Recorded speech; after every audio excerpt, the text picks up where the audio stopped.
Dear reader, allow me to introduce you to my book. Though it might at first appear like many books you've come across, it is far from ordinary. You may, therefore, have some misunderstandings about its nature. The story that awaits you has not been fully told. In fact, its conclusion is not yet known. It is in that way that my book is special. It is in that way that you are special. Without you, there is no story. Chapter 1. Normal isn't what it used to be. This is a story about change. Nestled in a shallow valley is the town of Beacon Pines. Far from the town square, across the river, past the neglected welcome sign, a young boy walks alone at dawn.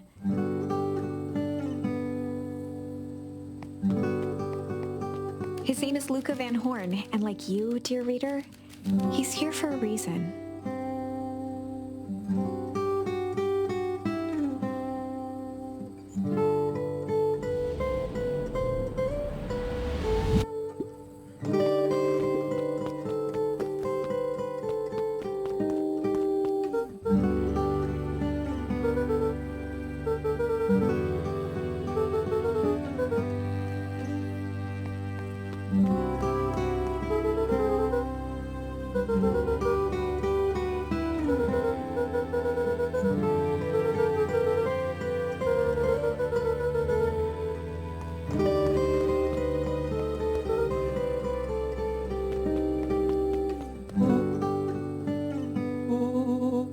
Rollo was Luca's closest friend. He possessed many fine qualities, but subtlety was not one of them.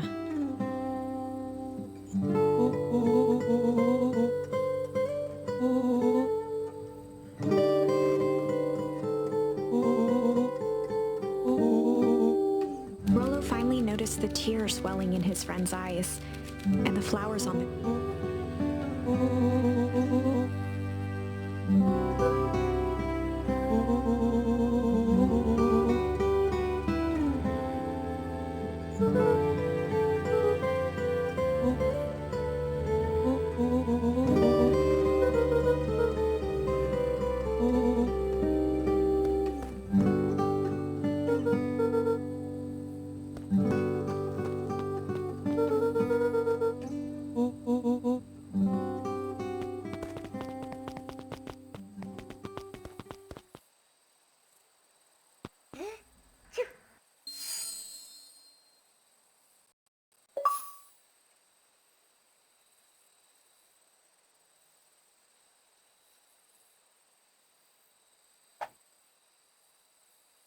Wonderful!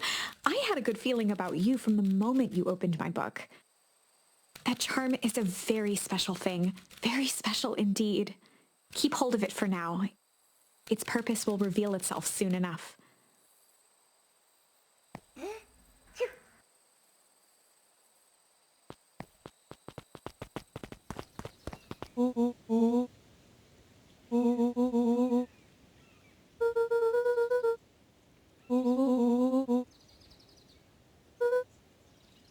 Rollo looked to the side suspiciously.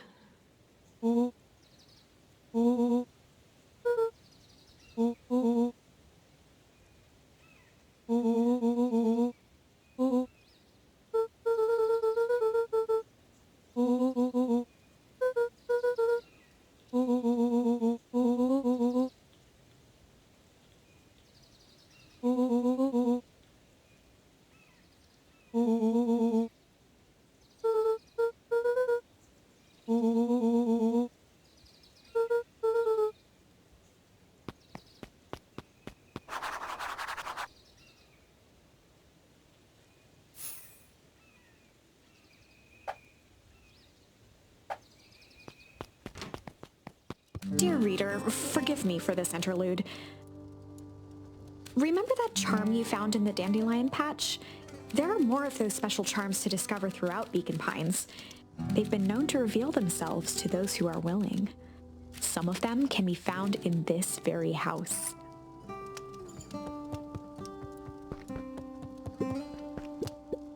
Since Gran had moved in, the house was more peaceful, more orderly, and more covered in flowery fabric.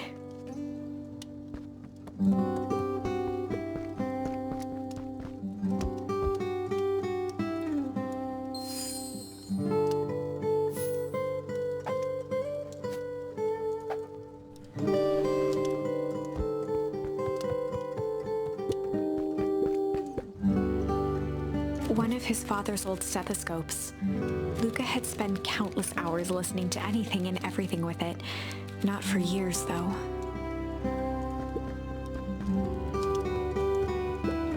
Gran had already lit the fire. She kept a warm house, as if by grandmotherly obligation.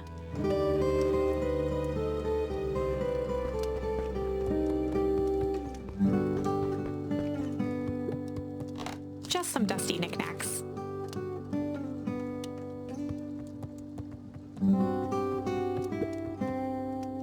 An array of prepared meals crowded the refrigerator, each labeled with the day of the week. A pair of dull scissors, a broken can opener, a mostly empty bottle of glue, and some loose string.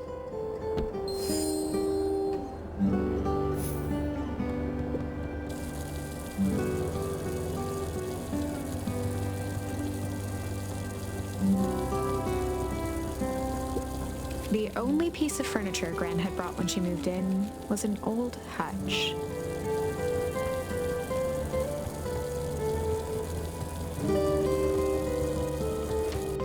Oh my! This is quite exciting. I am now certain that you are the one I've been waiting for all these years. You'll recall I was a bit coy regarding the use of charms earlier. Excuse me. I tend to have a flair for the dramatic. You are about to encounter your first turning point. There are certain times in this tale when everything hinges on a single word. Step forth, dear reader.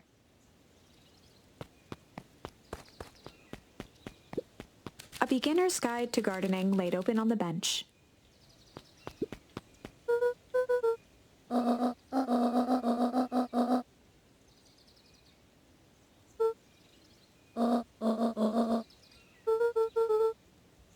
Lucas stared at his feet and muttered under his breath.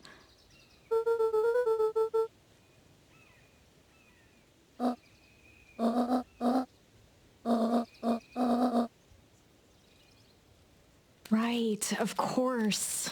I forgot about the pajamas.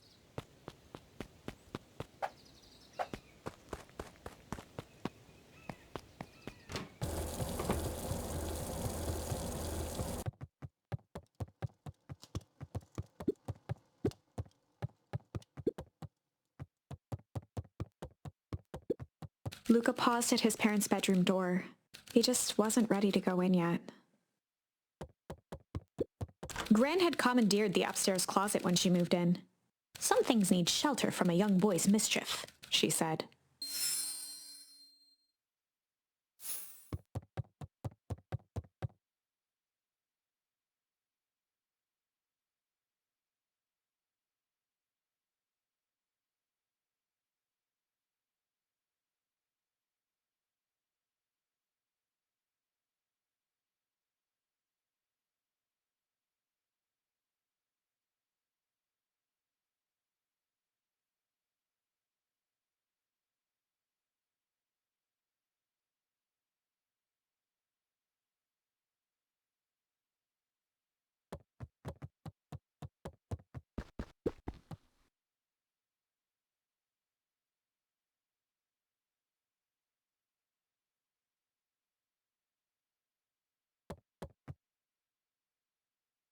Luca tossed on his favorite old sweater. Even though it was the first day of summer, a chill still hung in the air.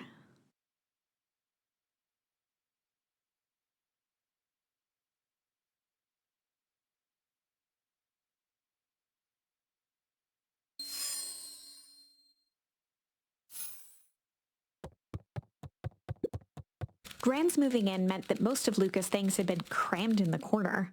Luca was somewhat annoyed by the situation.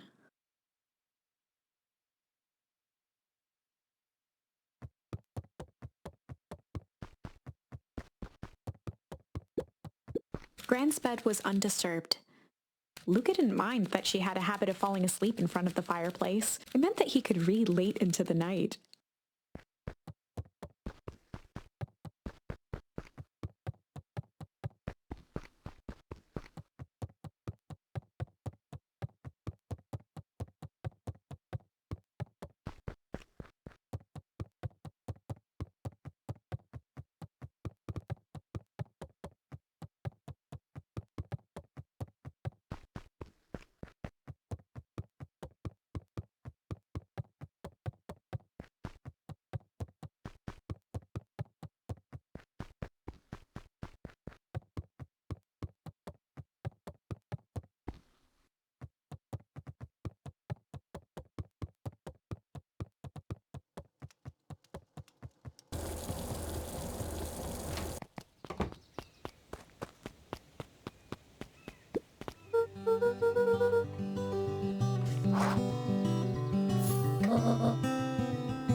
The less Gran knew, the better for everyone involved.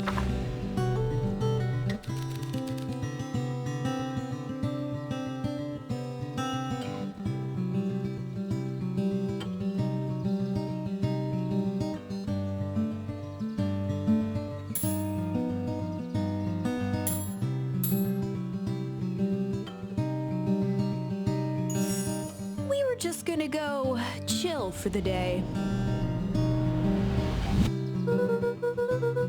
The best lies are built on truth.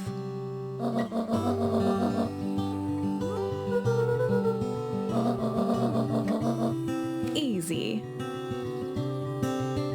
Impressive. You've managed to navigate your first turning point without too much of a mess. That is the power of charms. A single word can change everything. I think it's time to introduce you to the Chronicle.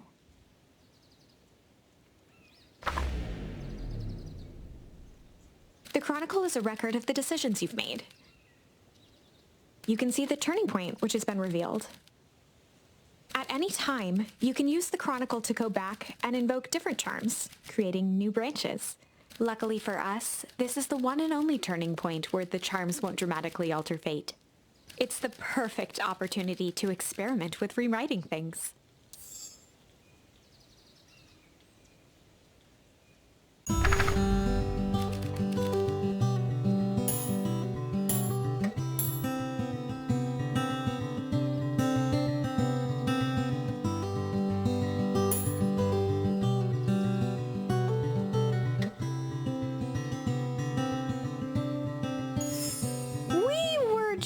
Gonna go hide for the day.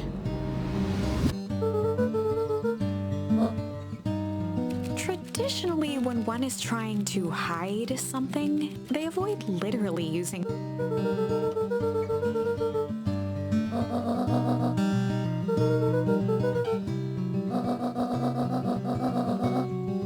all's well that ends well.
Chapter 2.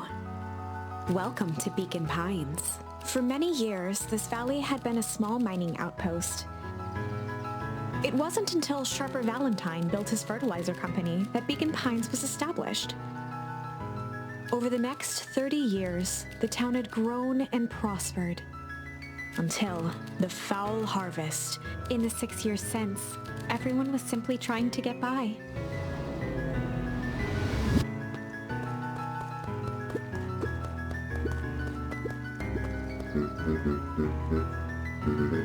Mayor Augustus Valentine was not. Flustered, Gus instinctively loosened his tie.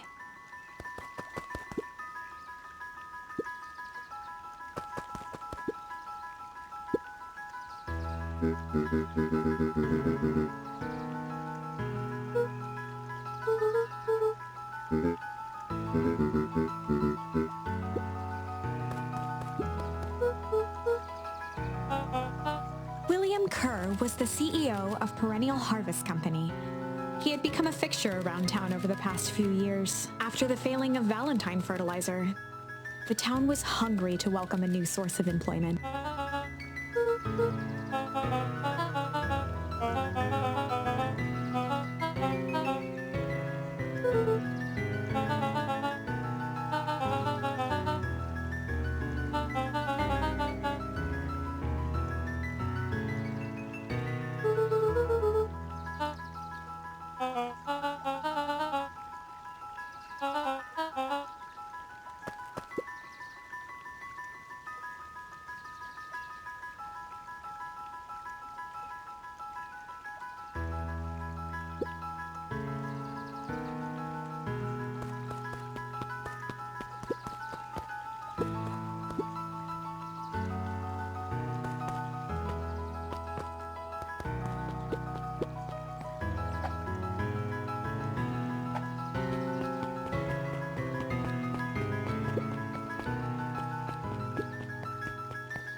Mr. Sinclair continued snoring and lifted one eyelid just enough to see who it was, a tactic he often used to avoid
Whenever Luca saw his dad's chair by the pond, it reminded him of the days they'd pack up a couple of sandwiches and fish until sundown.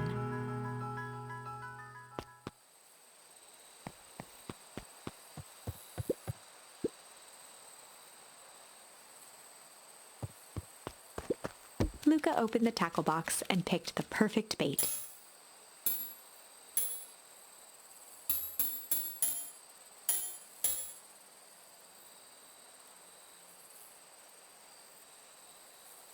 Luca gently baited a feather onto the hook, good for skimming the surface.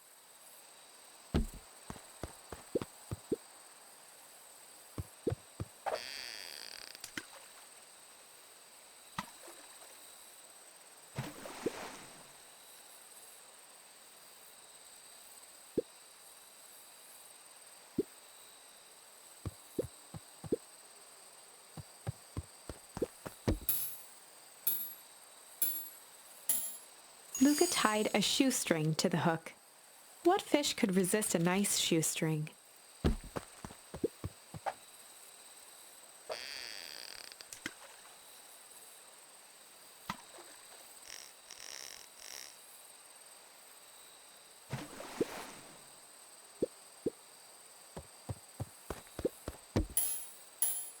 Luca tied a what fish could resist.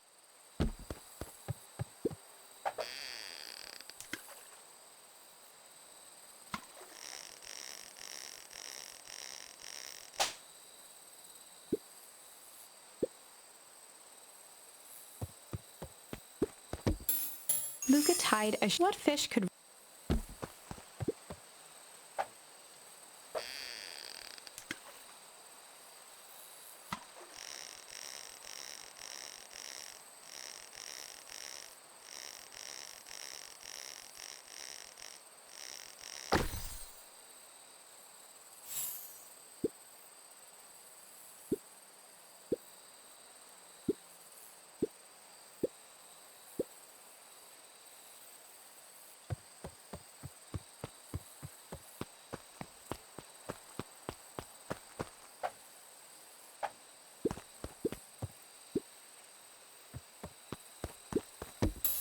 Luca gently baited a feather, good for skimming the surface.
Luca tied a shoe. What fish could resist?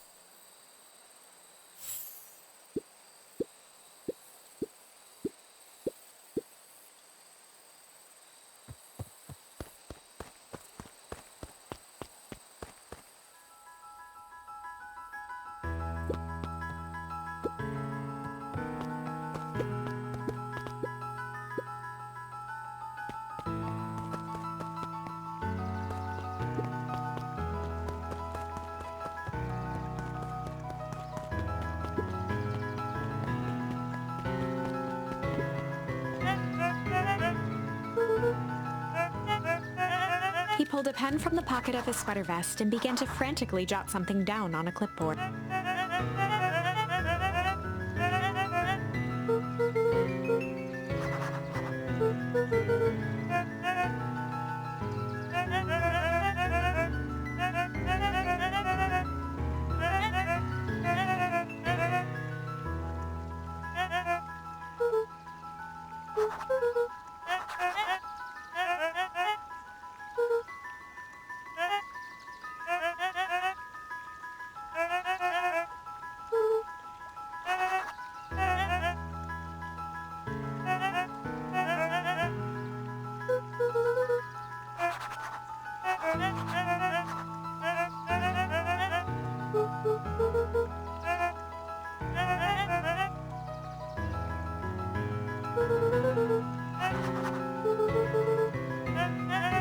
Pete stopped scribbling and glanced up from the clipboard.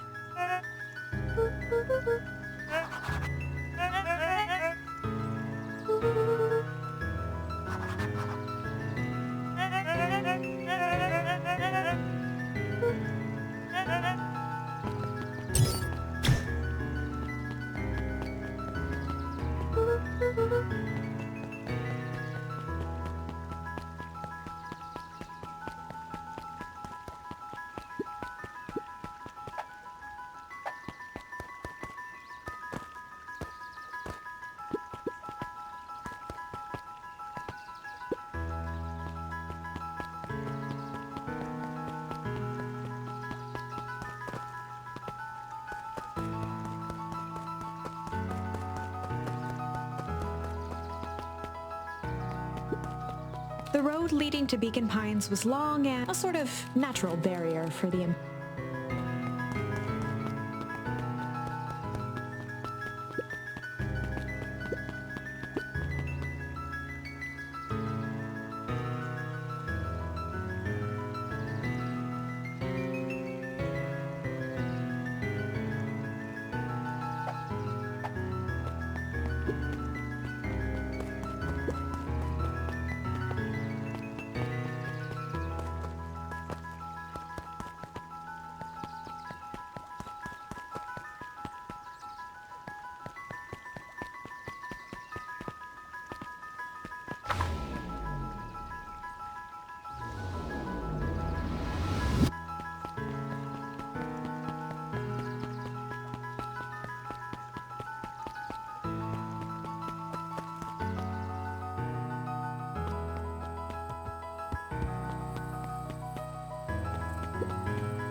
The boys had a good thing going.